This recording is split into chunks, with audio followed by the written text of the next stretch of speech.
Welcome to the AI Hustle Podcast, the podcast where we break down the latest in AI news, tools, and interview experts helping you hustle and do more using AI.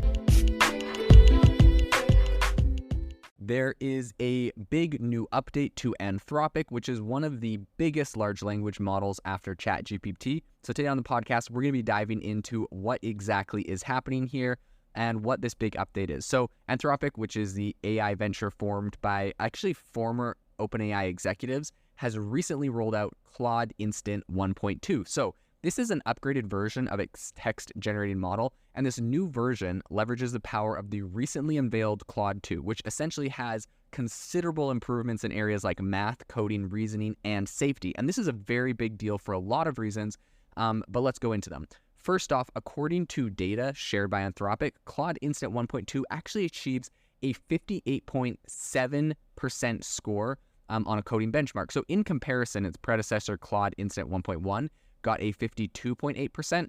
So, that's from 52 or maybe roughly like 53 to 59. That's pretty significant. That's a really good improvement, especially on such a small update like this. On a set of mathematical questions, the new version outperformed the older. It got a score of around 87%, and before it was at around 81%. So again, we're seeing big improvements from a small update on math and on coding. Now, this is important because currently even OpenAI is struggling with these areas, and they're relying on essentially companies like Wolfgram and other ones to kind of help them with plugins on areas that they are struggling on. But Anthropic actually mentioned in a blog update that Claude Instant now produces more extended, well-structured responses and is notably better at adhering to formatting guidelines you might give it, right? So if you ask it to come up with bullet points, or if you ask it to use a certain amount of sentences or paragraphs, or however you want it to be formatted with headings, it's actually better at following those formatting guidelines now. So additionally, Instant 1.2 has enhanced its capabilities in quote extraction, multilingual task, and also answering queries. This is like really a big update in my opinion on just core functionalities for something that is going from 1.1 to 1.2, right? Like it's essentially like a 10th, but it is pretty significant. I think the risk of Claude Instant 1.2 hallucinating or producing irrelevant text has also been reduced. It's also been I guess they kind of like fortified it against jailbreaking attempts, right? Trying to get it to say stuff it shouldn't.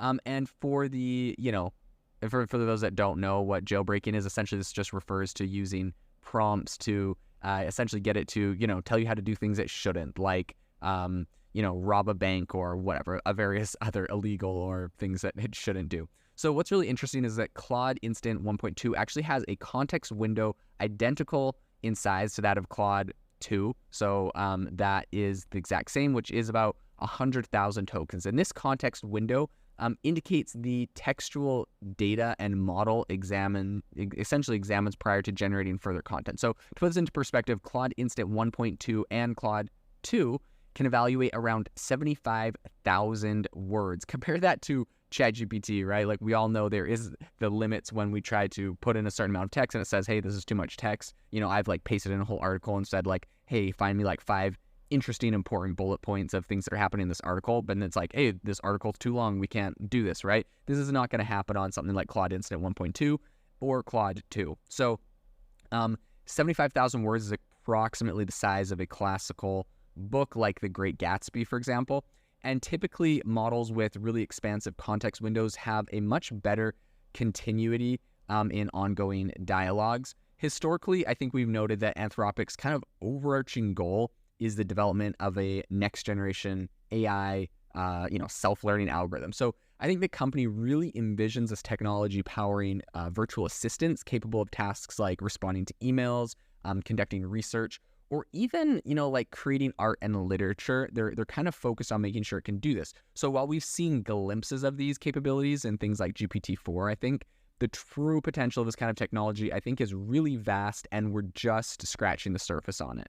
So I think it is pretty essential to note that Claude Instant doesn't really embody this whole revolutionary algorithm. I think it's positioned to rival beginner level products from major players like OpenAI and things like Cohere, AI21 Labs. All of them are kind of navigating the realm of AI-driven text and image generation, and I think that's kind of where they fit. since its inception in 2021 under, I believe their CEO is Dario Amodei. He's the ex-VP of research at OpenAI. Anthropic has actually raised $1.45 billion in funding, absolutely gargantuan.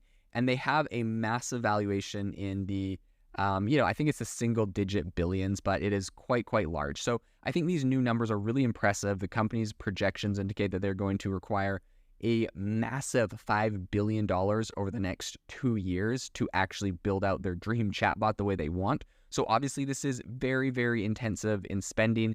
They've raised a lot of money. They're investing heavily. They're bringing big updates. But you got to know that this isn't some small startup that is just throwing out little bits of money here and there. They've raised a lot and they are heavily investing. So when they make these big updates to their models, they definitely come at a cost. Currently, I think Anthropic has secured, I think they have collaborations with thousands of clients and partners.